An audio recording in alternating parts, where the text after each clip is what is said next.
여러분 안녕하세요. 구문천재 5강 시작하겠습니다. 챕터 1 문장의 기초편입니다. 계속 동사에 집중하고 있죠. 오늘은 유닛 5 3형식과 4형식 문장을 한꺼번에 다루도록 하겠습니다. 3형식, 4형식 그렇게 어렵지 않습니다. 3형식은요. 동사 다음에 목적어가 한 개 있는 문장이고요. 4형식은 동사 다음에 목적어가 2개가 있는 문장입니다. 자, 오늘 목적어라는 용어가 좀 등장하게 되네요. 이렇게 목적어 1개와 자주 어울리는 동사들, 목적어 2개와 자주 어울리는 동사들 오늘 정리한다고 보시면 되겠죠? 이거와 관련된 41번부터 50번 문장까지 10개의 문장을 다루기 때문에 오늘은 평소보다 조금 일찍 끝날 것 같습니다. 준비되셨습니까? 시작합니다.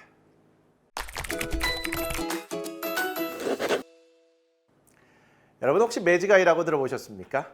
저 학창시절에요. 이 매직아이 때문에 눈 돌아가는 줄 알았습니다. 지금 매직아이란 말 들으시면서 나 그거 아는데 라고 생각하시는 분이 있을 거예요.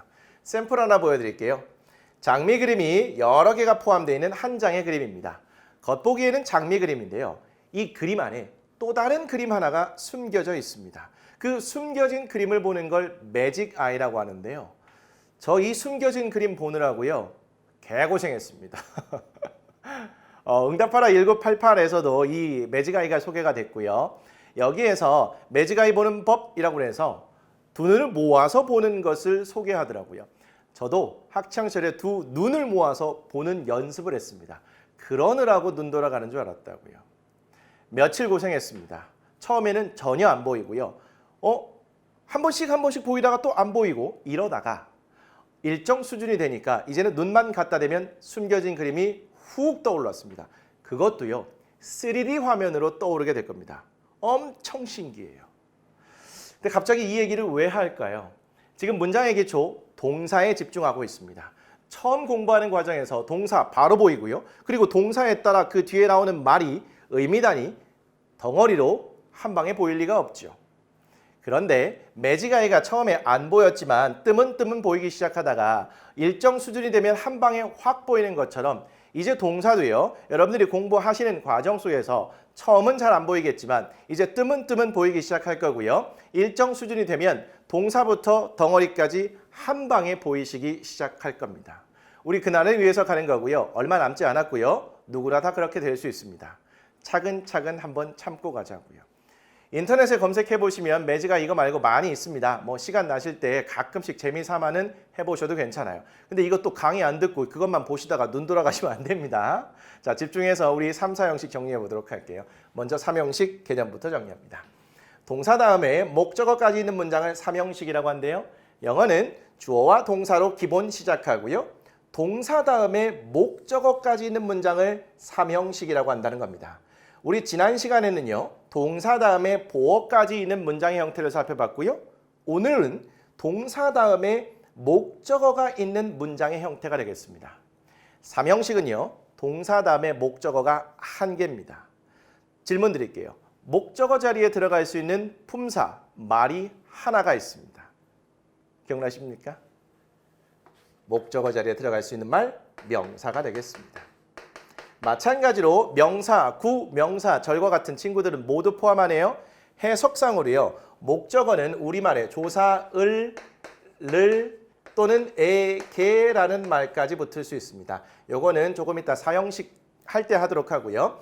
기본적으로 목적어에는 을이란 말이 붙게 돼요.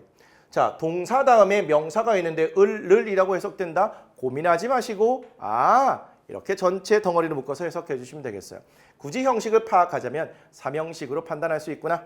지난 시간과 연결해서 잠깐 보도록 하겠습니다. 주어, 동사 다음에 명사가 나와 있는데 만약에 이 명사가 앞에 있는 주어와 같다면 그렇습니다. 주격보어가 되겠죠. 만약에 이 명사가 앞에 있는 주어와 같은지 봤더니 다릅니다. 그러면 목적어다 이렇게 판단하면 되겠습니다. 동사 다음에 이번에는 형용사가 있는데 이 형용사가 앞에 있는 주어에 관한 보충 설명 혹은 정보 제공이라면 고민할 거 없이 주격보어다 이렇게 보시면 된다고 그랬죠? 자, 목적어와 어울리는 동사는요. 아주 많습니다. 따라서 이걸 굳이 따로 암기하실 필요는 없어요. 그냥 문장을 읽어가다가 동사 다음에 을이라고 해석이 되는 명사가 있다? 목적어 덩어리로 의미 파악해 주시면 되겠습니다. 그런데 시험에도 종종 출제가 되는 헷갈리는 동사들이 몇 가지가 있습니다. 그것만 가볍게 정리할게요. 1번 discuss about이 있는데요. 자, 일단 discuss는요. 뭐뭐에 대해 토의, 논의하다라는 뜻을 갖고 있습니다. 우리말을 잘 보시면 뭐뭐에 대해 토의, 논의하다 이거기 때문에 뭐뭐에 대해라는 의미를 갖고 있는 about이라는 전치사를 discuss와 함께 써야 된다 이렇게 생각하기 쉽습니다. 그런데 절대 그러시면 안 돼요. 그래서 헷갈리고요. 그래서 시험에 종종 출제되는 겁니다. discuss 다음에는요. 아무리 뭐뭐에 대해라는 말로 해석이 된다고 하더라도 절대로 about을 붙이시면 안 돼요. discuss 다음에는 바로 목적어가 오고요. 뭐뭐에 대해 토의 논의하다라고 해석이 된다고요. discuss about 절대 안 됩니다. 예문을 통해서 확인할게요. Did you discuss? 여기까지 한 방에 보이시죠? 자, did로 시작한 의문문입니다. 주어 보이고요. 일반 동사의 원형이 나왔네요. 의문문을 만들면서 과거를 의미하겠죠. 그러면 Did you discuss? 논의하셨습니까? 토의하셨습니까?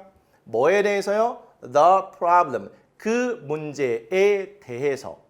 사실은 이 discuss의 목적어인데요. 을이라고 해석되지 않고 있죠. 뭐뭐에 대해서라고 해석되고 있죠.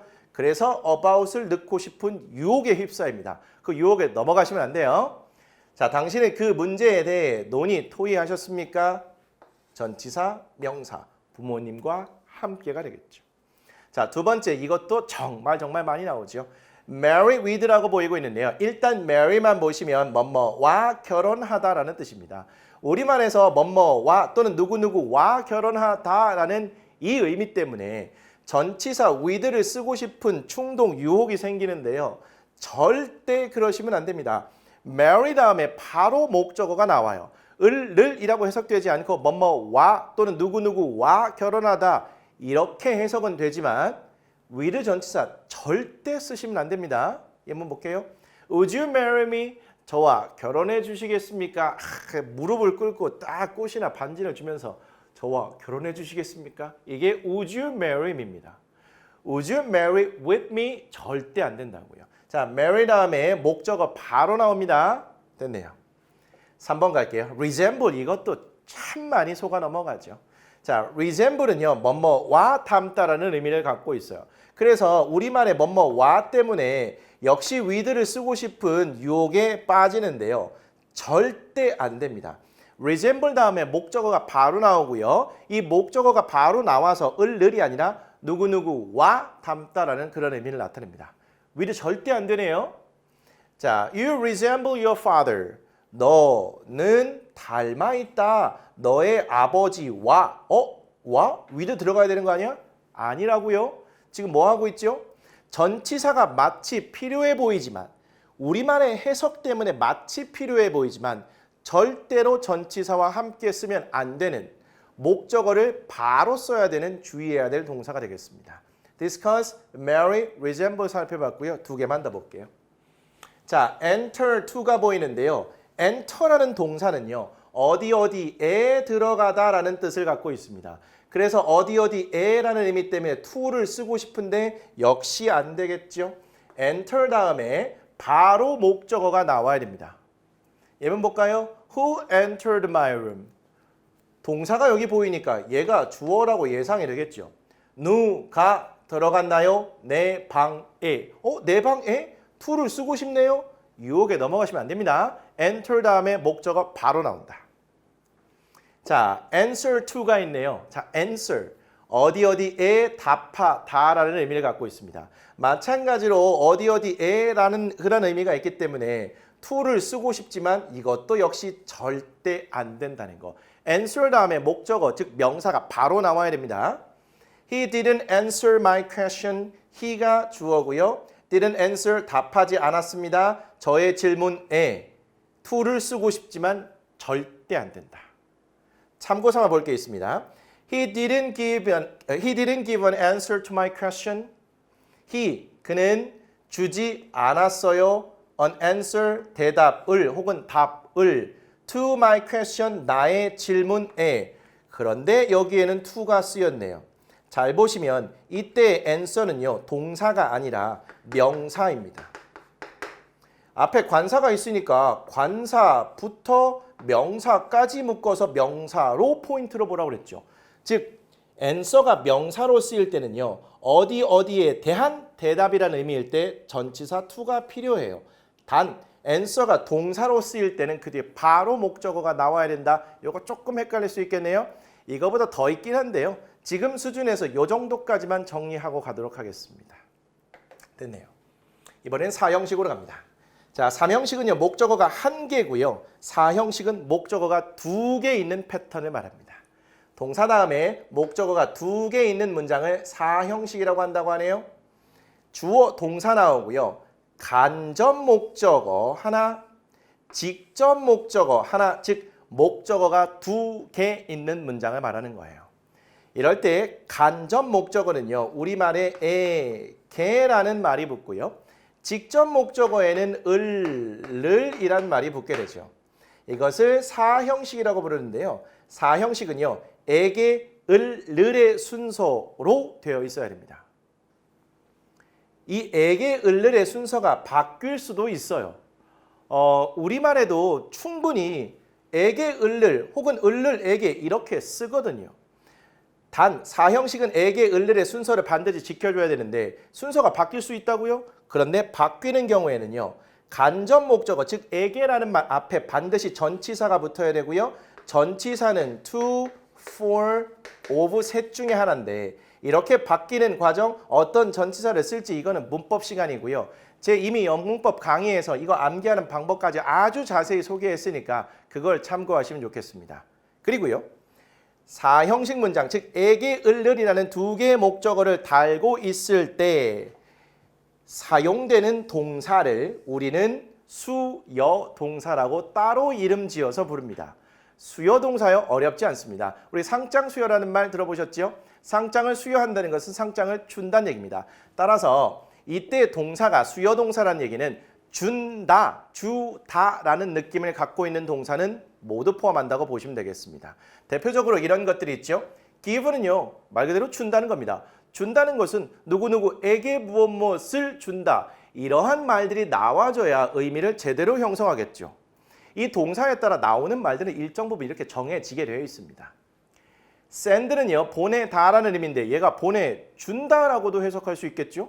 자, 보내준다면요 누구누구에게 무엇을 보내준다 이렇게 할 수 있겠죠. teach는 가르치다인데 가르쳐주다 괜찮을까요? 누구누구에게 무엇을 가르쳐주다. 여러분에게 지금 구문독해를 가르쳐주고 있는 겁니다. 이렇게요. bring은 가져오다지요. 누구누구에게 무엇을 가져오다, 가져다 주다 이렇게 되겠습니다. make, make요? make는요. 얘가 1형식부터 5형식 다 쓰이는 하라고 했죠. 얘가 만들다인데 만들어 주다는 어떻습니까? 누구누구에게 무엇을 만들어 주다. 엄마가 나한테 케이크 만들어 줬어요. 괜찮죠? buy도 사주다. cook은 요리해 주다. find는 찾아주다. ask는 뭐 이건 의미 파악이 조금 애매한데요. 얘는 그냥 따로 떼어서 보셔도 될 것 같습니다. 얘가 지금 또 문법 시간이 아니기 때문에 이 정도까지만 하도록 할게요. 이 순서가 바뀌게 되면 반드시 에게 앞에 전치사를 붙인다는 겁니다. 예문만 가볍게 보도록 할게요. Dad gave me this book. 아빠는 주었습니다. 주다란 느낌이에요. 가장 대표적인 수요동사겠죠. 누구누구에게 무엇을 나에게 이 책을 순서가 바뀔게요. 아빠는 주었습니다. 이 책을 을이 먼저 나오면 에게 앞에 전치사를 붙인다. 자, give는 to와 함께 쓰는 거죠. 뭐 그냥 자연스럽게 해결됩니다. 아빠는 주었습니다. 이 책을 나에게. Mom made me some cookies. 엄마는 만들었습니다. 나를. 매우 이상하죠. 이렇게 하면 절대 안 됩니다. 자, 그러면 이렇게 가야겠죠. 엄마는 만들어 줬습니다. 나에게 쿠키를 좀 만들어 줬다는 거죠. make라는 동사는요. 여기는 과거형 made로 나와 있는데 얘 의미는 이 동사만 보고는 판단할 수 없어요.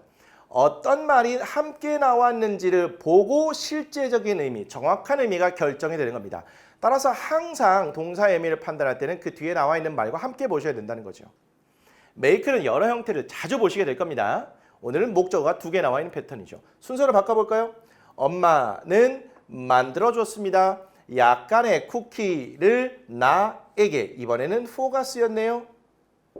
자, the teacher asked me many questions. 선생님은 물어봤습니다. 나에게 많은 질문을. 이래서 사형식 패턴이 되는 겁니다. 순서를 바꿔볼게요. 그 선생님은 물어봤습니다. 많은 질문을 나에게. 이렇게 되겠죠. 자, ask는 of와 함께 쓰이네요. 자, 이런 것들 문법 시간 참고해 보시라고 그랬습니다. 됐습니다. 자, 이제 관련된 문장으로 들어갈게요. 41번 문장입니다. 밑에 표현 볼까요? beginning은 시작이라는 의미의 명사로 보시면 되겠고요. ending은 끝이라는 의미의 명사라고 보시면 되겠습니다. 시작과 끝이네요. A good beginning makes a good ending. 자, 어가 있기 때문에 우리 명사까지 가서 이렇게 묶어볼까요? 형용사는 패스하고 명사까지 가야겠죠. 자, 첫 번째 나온 명사 문장의 주어겠죠. 그리고 나서 makes라는 동사가 있습니다. 자, makes를 보자마자 그 뒤에 어떤 말이 나왔는가를 확인하시고 그거에 따라 의미 파악하는 겁니다. 좋은 시작은 만듭니다. 좋은 끝을 만든대요. 자, 그러면 이 동사 makes 다음에 명사가 나와서 목적어로 기능하고 있는 거죠. 왜? 좋은 시작을 만드는 거니까요. 자, 그러면 이 말은 이렇게 되겠죠. 시작이 좋아야 끝이 좋다라는 일종의 속담이라고 보시면 되겠습니다. 괜찮을까요? 네. 42번. 자, parking lot은요, 주차장이란 뜻입니다. 자, park가요, 명사로 쓰이면 공원이란 뜻인데요. 얘가 동사로 쓰이게 되면 주차하다가 되죠. 그래서 parking lot이 주차장이라는 표현이 될 수 있다는 겁니다. We can put our bikes in the school parking lot. we가 문장의 주어고요. 조동사 나왔으니까 동사, 원형까지 덩어리로 묶겠습니다. 자, put이라는 동사는요, 매우 여러 가지 의미가 있는데요. 기본적으로는 놓다, 두다라는 그런 의미가 있습니다. 그러면 우리는 놓을 수 있습니다. 머릿속에 뭐가 떠오르나요? 놓을 수 있습니다. 뭘? 사실 이 목적어와 함께 어울리는 동사는요, 동사를 해석하고 나면 그 뒤에 자연스럽게 을이란 말이 떠오르게 되어 있습니다. 뭐 안 그런 경우도 있지만 대체로 그렇기 때문에 파악하기가 보어처럼 그렇게 까다롭거나 어렵지 않아요. 자, 우리는 놓을 수 있습니다. 뭘요? 우리의 자전거를 목적어 자리에 명사가 들어가 있는 이런 케이스가 되겠죠. 자, 전치사 보이고요. 명사까지 이렇게 갖다 묶을게요. 학교 주차장에가 되겠죠. 그러면 우리는 놓을 수 있어요. 우리의 자전거를 학교 주차장에. 학교 주차장에 자전거를 딱 잘 주차해 놓을 수 있다는 얘기가 되겠죠. 자, 여기에서요, 그냥 참고 삼아 듣고만 가세요. 이 in the parking lot은요, 얘는 부사군데 이 부사는요, 이게 의미를 풍성하게 의미를 강조해주는 일종의 수식어구의 역할을 하기 때문에 부사적 수식어구는 그리고 있어도 그만 없어도 그만이라는 얘기를 드린 적이 있습니다.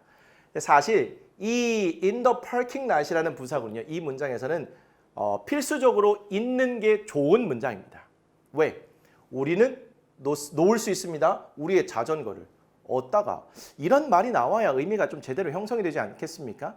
그래서 얘는 필수적으로 있는 게 좋겠다라고 해서 필수 부사구라고 이렇게 부르기도 해요. 꼭 있어야 의미가 제대로 완성이 되는 그런 아이라고 보시면 되겠어요. 그냥 참고 삼아 듣고만 가셔도 되겠습니다. 네, 43번 가죠. store는 가게라는 의미의 명사고요. 얘가 저장하다라는 동사로도 쓰이죠. customer는 고객 또는 손님을 의미합니다.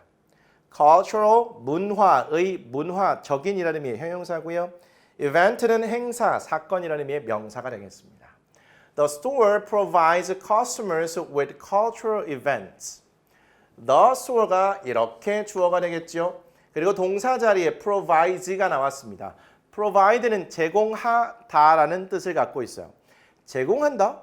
무엇을 누구누구에게 또는 누구누구에게 무엇을 제공한다. 이렇게 나오면 좀 자연스러워 보이네요. 가볼까요? 제공합니다. 손님들에게 문화적 행사와 함께요?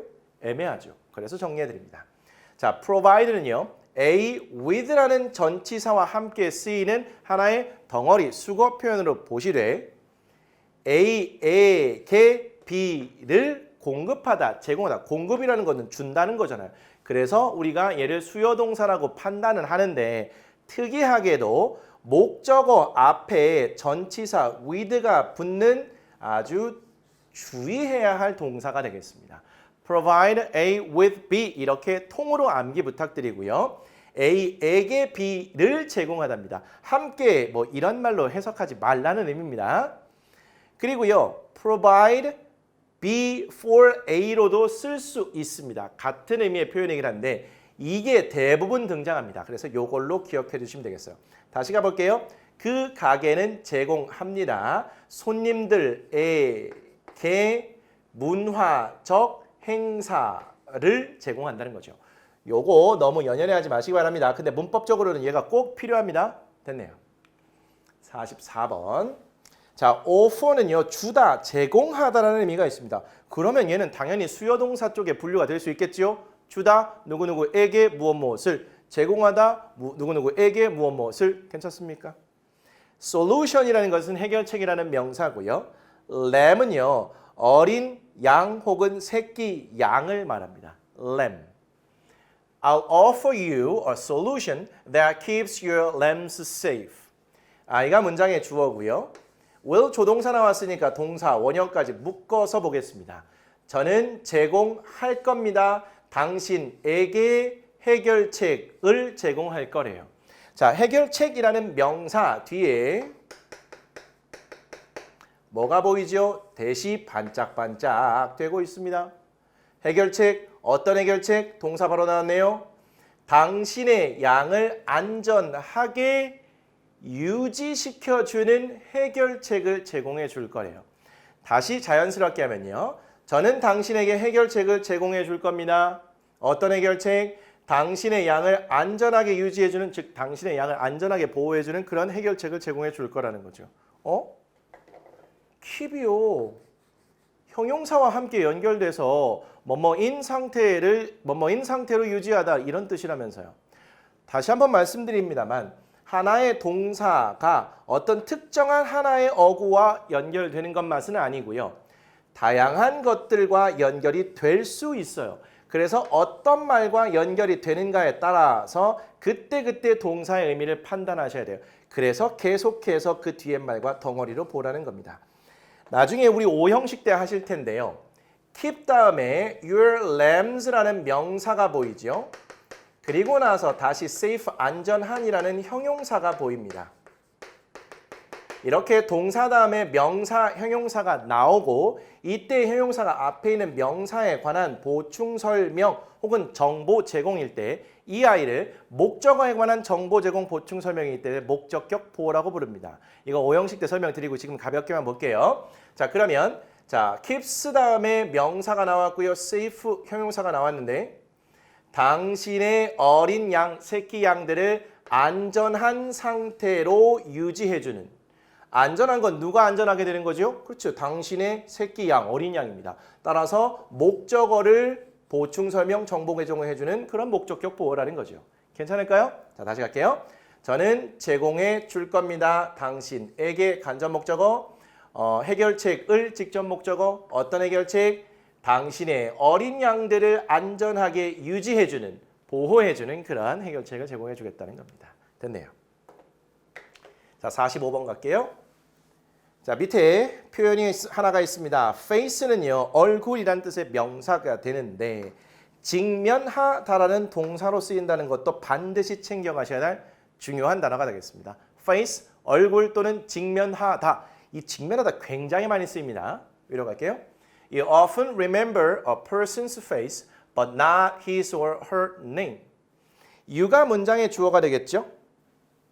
자, 그 다음에 동사가 여기 나왔습니다. 자, often이라는 것은요, 종종, 자주라는 의미의 빈도 부사라고 부르죠. 얼마나 자주, 즉 횟수를 나타내는 부사고요.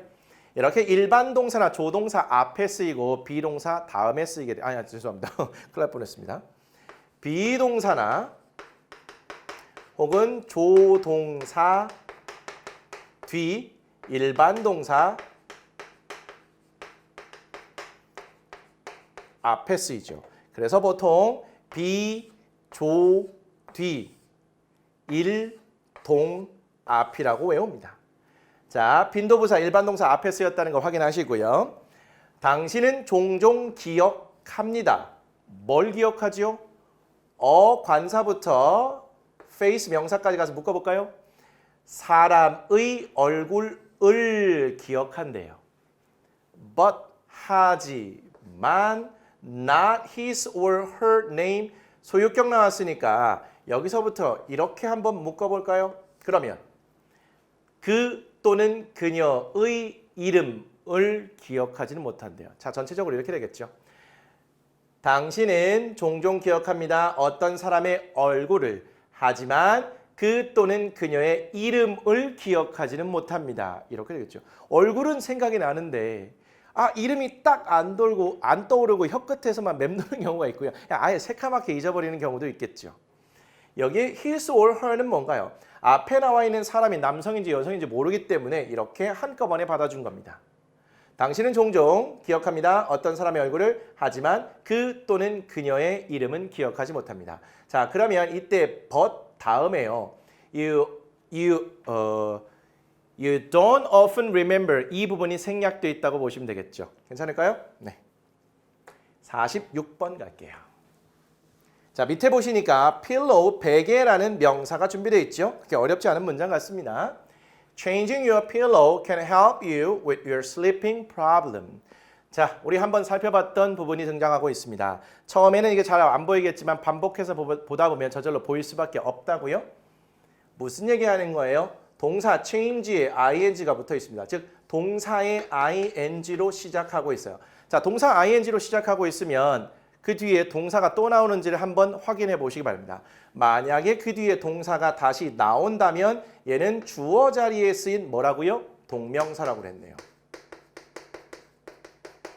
해석은 뭐뭐 하는 것은 이렇게 될 겁니다. 뭐 요 정도 하고 동명사 절대 끝내지 않습니다. 동명사 파트가 따로 있어요.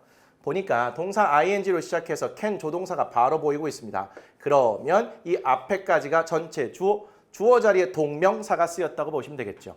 자, 동명사는 명사입니다. 주어 자리에 들어갈 수 있는 건 명사. 당연히 동명사 들어갈 수 있겠죠. 해석해 볼까요? 당신의 베개를 바꾸는 것은 can help, 도움이 될 겁니다. 혹은 도와줄 겁니다. 당신을 도와줍니다. With your sleeping problem, 뭐 전체 의미가 당신의 수면 문제를 도와준다는 것 같은데 이거 해석이 애매하죠. help는요 따로 한번 정리하겠습니다. help 다음에 to 동사 원형이 나오기도 하고요. 동사 원형이 바로 나오기도 합니다. 굉장히 특이한 형태예요. 뭐뭐 하는데 도움이 된다는 뜻을 나타냅니다. 이번에 help 다음에 목적어 나오고요. 그 뒤에 투부정사 혹은 동사 원형이 나올 수도 있어요. 얘가 5형식 패턴인데요. 이것도 따로 합니다. 일단 가볍게만 정리하고 갈게요. 지금 메모를 해 두시면 나중에 필요할 때 이 부분은 찾아서 다시 한번 복습하실 수 있을 겁니다. 자, help 목적어, 동사 원형이나 투부정사 패턴이 나오면 목적어가 동사 하는 것을 도와주다 이런 뜻을 나타냅니다. 이번에 help 다음에 목적어가 나오고요. with 다음에 명사가 나오는 패턴도 있습니다. 보통은 목적어의 명사를 도와주다 이렇게 하면 해석이 깔끔하긴 한데 이렇게 깔끔하게 해석이 안 될 때도 있습니다. 그러면 with 명사가 나와 있을 때도요. 마치 이 5형식 패턴처럼 해석해주면 깔끔할 때가 아주 많습니다. 물론 의미를 적절하게 파악은 해주셔야 돼요. 어떻게 해요? 목적어가 뭐뭐 하는 것을 도와주다. 당신이 당신의 수면 문제를 해결하는 데 도움을 줄 수 있습니다. 이렇게 매끄럽게 해석을 해주셔야 된다고요. 이 패턴을 알고 매끄럽게 해석을 해야 된다는 걸 아는 것과 모르는 건 또 분명한 차이가 있겠죠. 당신의 베개를 바꾸는 것은 당신이 당신의 수면 문제를 해결하는 데 도움을 줄 수 있습니다. 이 정도 가시면 깔끔하겠네요. 자, 시간적 여유가 잠깐 있으니까요. 나중에 또 보실 텐데 미리 한번 누적시켜 드리겠습니다. 자, 여기 보시면 동사에 ing를 붙여서 동사를 명사로 바꾼 동명사라고 그랬습니다.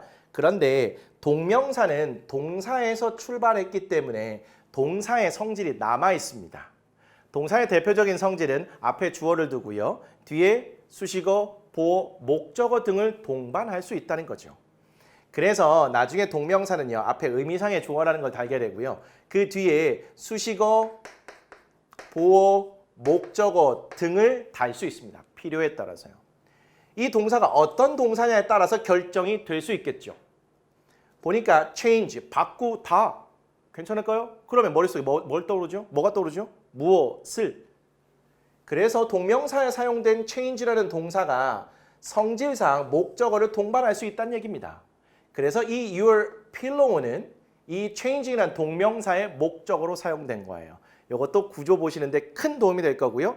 이것도 자세하게 다뤄드립니다. 지금은 할 수 있는 범위까지만 하도록 할게요.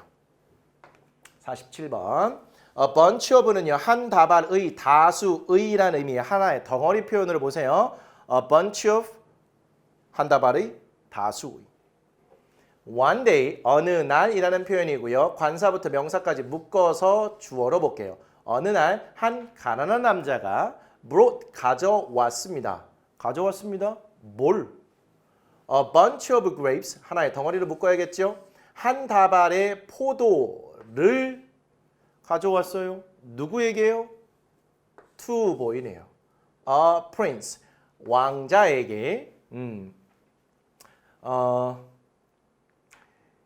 어느 날 한 가난한 남자가 가져왔어요. 한 다발의 포도를 왕자에게 가져왔습니다. 즉 가져다 줬다는 거죠. 그리고 나서요. 여기 as라는 전치사가 있고요. 명사까지 덩어리로 묶어볼게요. 이때 as는요. 뭐뭐로서라는 그런 의미를 갖고 있습니다. 그래서 전체적으로 선물로서 왕자에게 한 다발의 포도를 가져다 줬다는 거죠. 무슨 상황인지는 모르겠습니다만 우리는 이 정도로 해석은 할 수 있겠죠. 어느 날 한 가난한 남자가 가져다 줬습니다. 한 다발의 포도를 왕자에게 선물로 이렇게 보시면 되겠죠. 여기는 로서보다는 뭐 선물로 정도로 해석하시는 것이 좀 더 깔끔하긴 하겠네요. 됐습니다. 자, 48번 갈게요. joyful은요. 기쁨을 주는 이라는 의미의 형용사겠죠. experience는요. 경험, 명사로도 쓰이고요. 경험하다라는 동사로도 가능합니다. 자, 또 나왔습니다. playing 동사의 ing로 시작하고 있죠. 그 뒤에 동사가 또 나오는지 보세요. 보니까 조동사 will 그리고 동사 원형이 보이고 있습니다. 자, 그러면 노는 것 뭘 가지고요? 작고 부드러운 공을 가지고 노는 것은 will give 줄 겁니다. 당신에게 그리고 당신의 개에게 무엇을 주지요? 관사부터 명사까지. 기쁨을 주는 경험을 줄 거래요. 자, 그러면 작고 부드러운 공을 가지고 노는 것은 줄 겁니다. 당신과 당신의 강아지 개에게 아주 기쁜 즐거움을 줄 거라는 거죠. 자, 구조는 이렇게 한번 또 파악해 볼게요.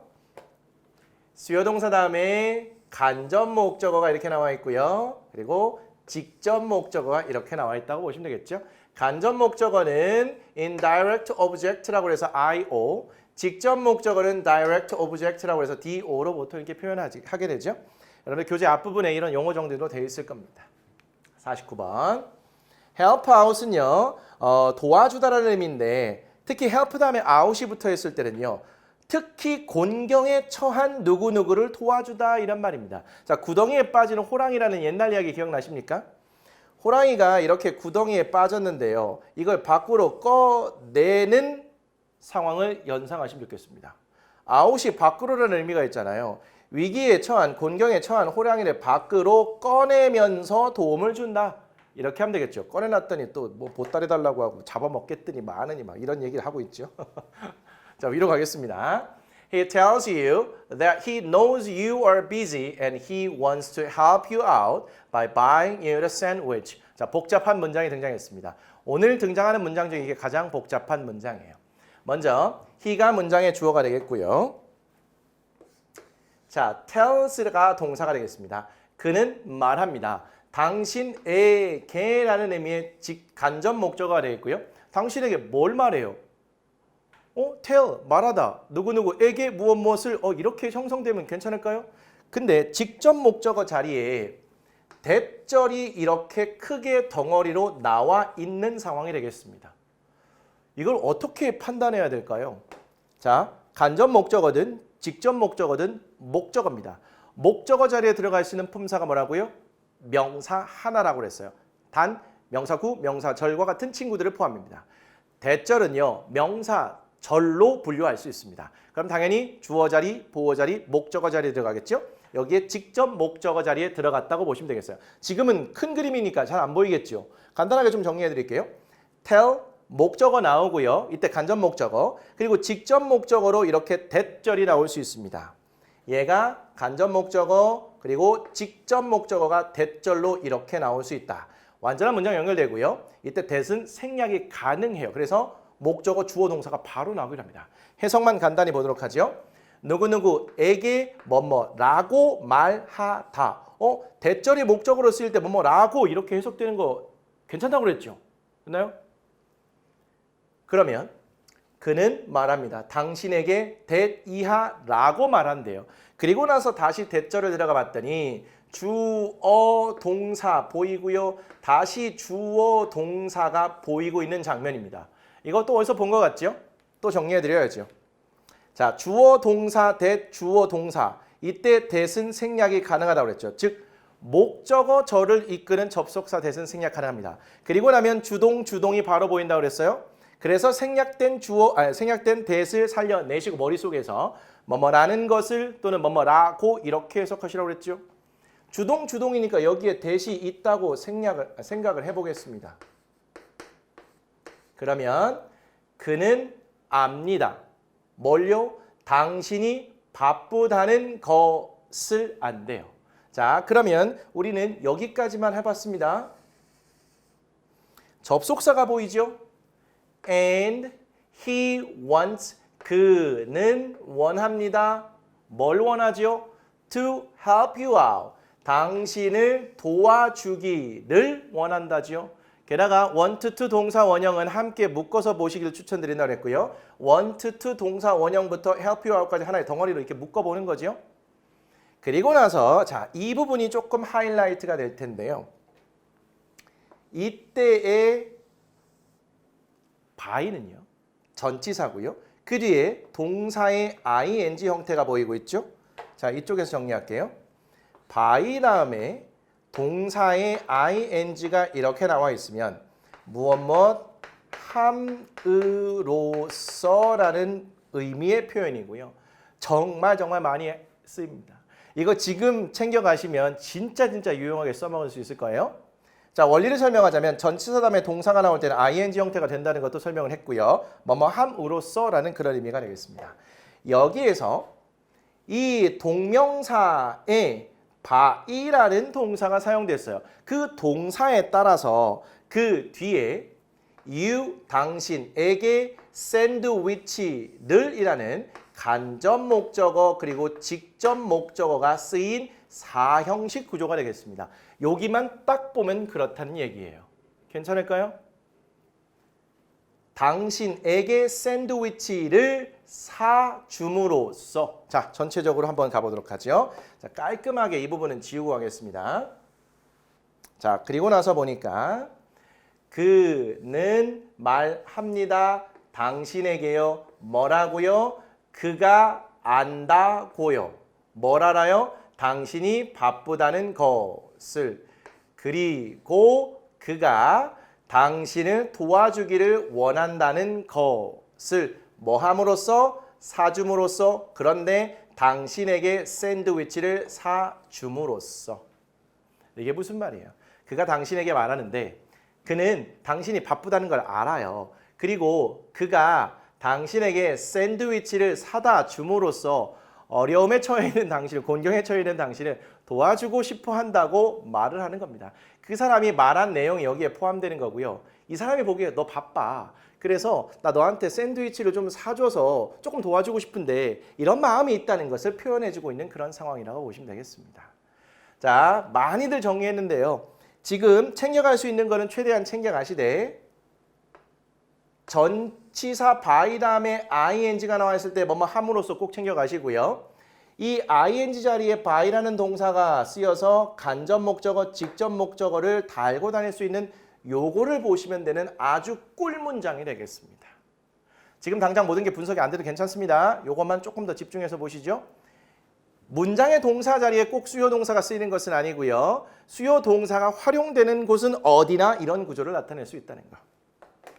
마지막 50번 문장인데요. 뭐 이것도 해석은 다 적어놨네요. 보니까 뭐뭐 하는 것을 뭐뭐라고 지난번에 정리했습니다. 자, 마지막으로 50번 가도록 하겠습니다. 밑에 responsibility는 책임이란 뜻의 명사가 되겠습니다. distinction은 차이 또는 탁월함. 차이가 나면 탁월하다고 연결해 볼 수 있을까요? 밑에 more는요, 도덕의, 도덕적인이라는 의미의 형용사라고 보시면 되겠습니다. 자, when이라는 접속사로 시작하고 있고요. 그 뒤에 주어, 동사 나왔는데 우리 반가운 아이가 나왔습니다. discuss, 뭐뭐에 대해 토의하다, 논의하다 라는 뜻을 갖고 있다 그랬죠. 절대 about과 함께 쓰시면 안 됩니다. 자, 우리가 논의할 때 the idea, 개념 또는 생각이라고 보시면 되겠습니다. 우선 개념으로 갈게요. 개념에 관해 논의할 때, 그 다음에 of가 보이죠? 뭐뭐의라고 이렇게 정리하시면 된다고 그랬네요.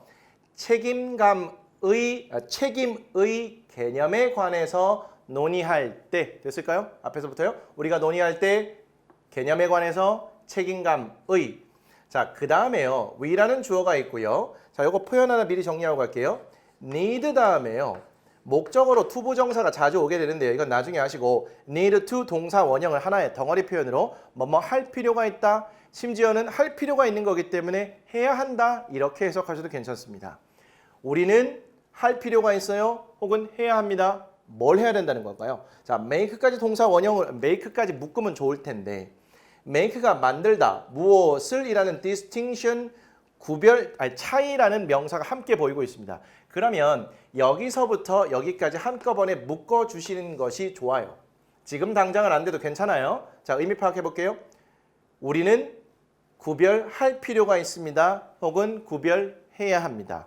그리고 익숙한 표현 나왔죠. Between responsibility and more responsibility. 자, 책임과 도덕적 책임 사이를 구별해야 된대요. 자, 책임이라는 말을 우리가 논의하거나 책임이라는 개념에 대해서 논의할 때는요. 그냥 우리가 일반적으로 말하는 법적 책임 같은 것과 도덕적 책임은 구분해 줄 필요가 있다는 거죠. 이것을 혼용해서 사용하면 안 된다. 이렇게 생각하시면 되겠습니다. 자, 이렇게 해서 오늘 3, 4형식을 한꺼번에 정리를 했습니다. 알찬 시간이 되셨을까요? 더욱더 알찬 시간으로 만들기 위해서는 복습 시간 꼭 가지시기 바라겠습니다. 다음 시간 6강이 되겠고요. 챕터 1 문장의 기초편에서 이제 5형식 들어갈 텐데요. 5형식은요. 1, 2, 3편으로 나누어져 있습니다. 그만큼 내용도 많고 중요하다는 것이 되겠죠. 실제적으로 내용이 그렇게 많은 것은 아닌데 다양한 예문들을 보면서 5형식 패턴, 얘가 가장 복잡하기 때문에 좀 다져보는 시간을 충분히 갖자라는 의미가 되겠습니다. 다음 시간 50번부터 60번까지 10개의 문장을 한번 꼼꼼히 정리해 보도록 할게요. 자, 오늘 수고 많이 하셨습니다. 다음 시간에 뵙겠습니다.